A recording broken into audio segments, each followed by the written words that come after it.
Chapitre 36, Livre de l'Exode.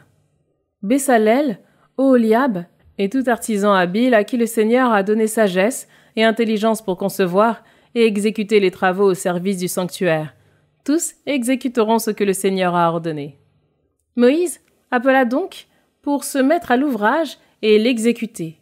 Bessalel, Oholiab et tout artisan habile à qui le Seigneur avait donné la sagesse, tous ceux que leur cœur y portait. Ils reçurent de Moïse la contribution que les fils d'Israël avaient apportée pour exécuter ces travaux au service du sanctuaire. Chaque matin, on apportait encore des offrandes volontaires. Alors, tous les artisans occupés aux divers travaux du sanctuaire quittèrent chacun l'ouvrage qu'ils étaient en train de faire et vinrent dire à Moïse : « Le peuple apporte plus qu'il n'en faut pour le travail que le Seigneur a ordonné d'exécuter. » Moïse donna donc cet ordre que l'on fit passer dans le camp, que personne, ni homme, ni femme, n'apporte plus rien en contribution pour le sanctuaire. Le peuple cessa d'apporter quoi que ce soit. Il y avait suffisamment de matériaux pour faire tout le travail. Il y en avait même en surplus. Les ouvriers, artisans habiles, construisirent la demeure. Ils firent 10 teintures de lin retors, pourpre violette, pourpre rouge et cramoisi éclatant, et on y broda des kéroubim. C'est une œuvre d'artiste. Chaque tenue mesurait 28 coudées de long et 4 de large. Toutes les tentures avaient les mêmes dimensions. On assembla 5 tentures l'une à l'autre, et les 5 autres également.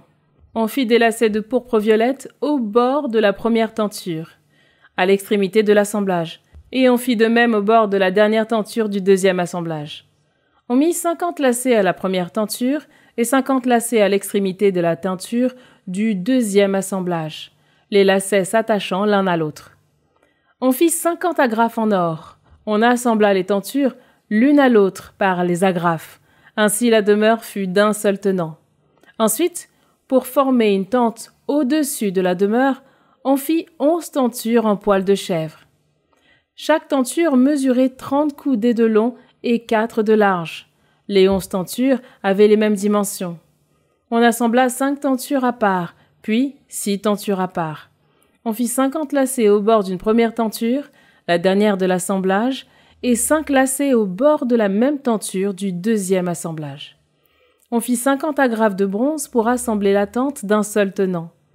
Et on fit pour la tente une couverture en peau de bélier teinte en rouge, et une autre en cuir fin mise par-dessus. On fit pour la demeure des cadres en bois d'acacia, dressés debout. Chaque cadre mesurait 10 coudées de long et 1 coudée et demie de large. Il était assemblé par 2 tenons jumelés. Ainsi fut-il fait pour tous les cadres de la demeure. On en disposa 20 en direction du Néguev, au sud. Et on fit 40 socles en argent sous les 24. 2 socles sous un cadre pour ces 2 tenons, puis 2 socles sous un autre cadre pour ces 2 tenons.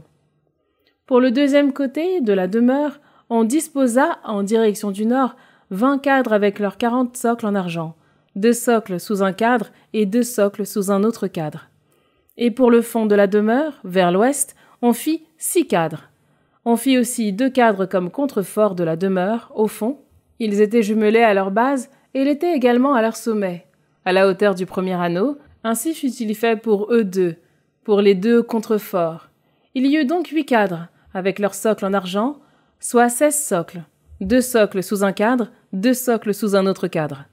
On fit les traverses en bois d'acacia, 5 pour les cadres du premier côté de la demeure, 5 pour les cadres du deuxième côté de la demeure, 5 pour les cadres qui forment le fond de la demeure vers l'ouest. On fit aussi la traverse médiane, à mi-hauteur des cadres, traversant la demeure d'un bout à l'autre. Les cadres, on les plaqua d'or. On fit en or leurs anneaux pour loger les traverses, et les traverses, on les plaqua d'or. On fit un rideau de pourpre violette, pourpre rouge, cramoisi éclatant et lin retors. C'est une œuvre d'art. On y broda des kéroubim. On le fixa à 4 colonnes en acacia, plaquées d'or et munies de crochets en or. On coula pour elles 4 socles en argent. Pour l'entrée de la tente, on fit un voile en pourpre violette, pourpre rouge, cramoisi éclatant et lin retors. C'est une œuvre d'artisan brocheur. On fit pour le voile 5 colonnes avec leurs crochets. Leurs chapiteaux et leurs tringles furent plaqués d'or. Leurs 5 socles étaient en bronze.